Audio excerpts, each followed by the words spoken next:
afin que nous puissions travailler aux œuvres de Dieu. Nous devons être rendus conformes à l'image du Fils de Dieu. Nous devons parvenir à la ressemblance de Christ. Maintenant, voyez-vous, cela ouvre de nouveau votre Bible entière, car du début à la fin, dès lors que Dieu ait fait un pas dans l'histoire de ce monde, quel que soit le moment où il l'a franchi, et chaque pas successif des nombreuses étapes, il l'a toujours fait sur la base de Christ. Le remarquez-vous? A-t-il fait un pas avec Abel? Abel était-il une étape? Rien, il n'est pas difficile de voir la caractéristique de Christ qu'Abel représente. Quelqu'un qui est séparé pour Dieu, dont le cœur n'est pas partagé, là où Dieu est concerné. Ainsi, à présent, nous pourrions continuer.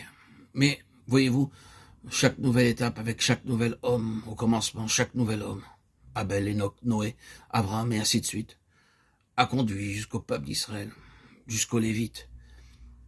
Et vous pouvez continuer ainsi. Chaque étape que Dieu a passée, il l'a fait sur la base de Christ. Dieu n'a jamais avancé sur un autre fondement que son Fils. Vous et moi serons en dehors des mouvements de Dieu si nous n'avançons pas sur le modèle de Christ. Et Christ est ce Lévite qui englobe tout et qui a un cœur uniquement pour Dieu. Celui qui, à n'importe quel prix,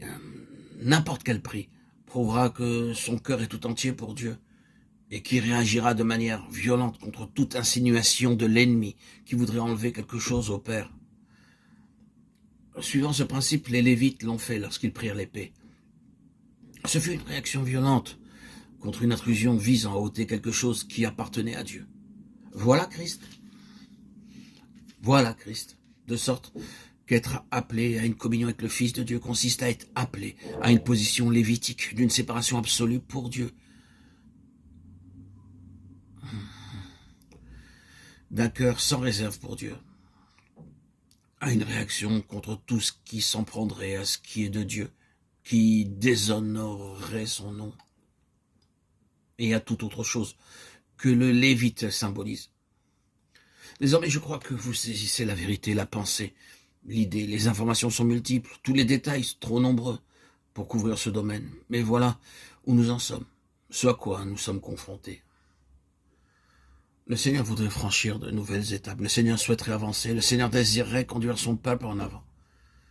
Mais sa méthode a toujours été en tout temps de trouver soit un homme, soit un peuple de l'ordre des Lévites, de la même nature. Lorsqu'il l'a, il peut réaliser quelque chose de plus. Il a la possibilité d'avancer. Il a besoin de cela aujourd'hui. Et il en a besoin partout. À cette fin, il n'est pas nécessaire que nous soyons tous ensemble au même endroit. Nous pouvons être dispersés sur la terre, mais le principe de sainteté envers le Seigneur, le principe d'un cœur sans partage, d'une réaction jalouse, brûlante, contre toute touche de corruption de l'ennemi. Le Seigneur nous accompagne selon cette ligne de conduite. Le Seigneur voudrait franchir de nouvelles étapes, le Seigneur souhaiterait avancer, le Seigneur désirait conduire son peuple en avant.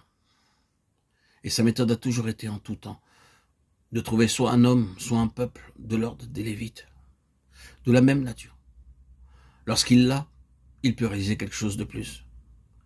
Il a la possibilité d'avancer, il a besoin de cela aujourd'hui. Et il en a besoin partout.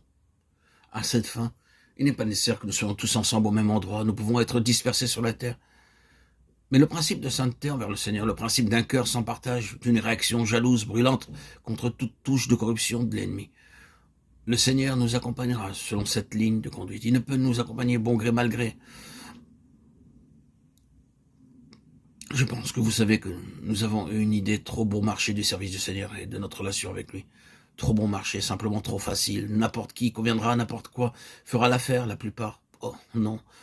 Si cela nous dit une seule chose, c'est non, non. Non, un non absolu, un non absolu. Dieu est jaloux et Dieu est jaloux pour sa sainteté, pour son nom. Qu'il puisse l'écrire, le placer dans nos cœurs, qu'il puisse simplement l'expliquer lui-même et ce qu'il veut dire en nous parlant de cette manière. Il y a tellement de choses qui sont en jeu. Mon nom, grand parmi toutes les nations. Je suis certain que cela interpelle nos cœurs.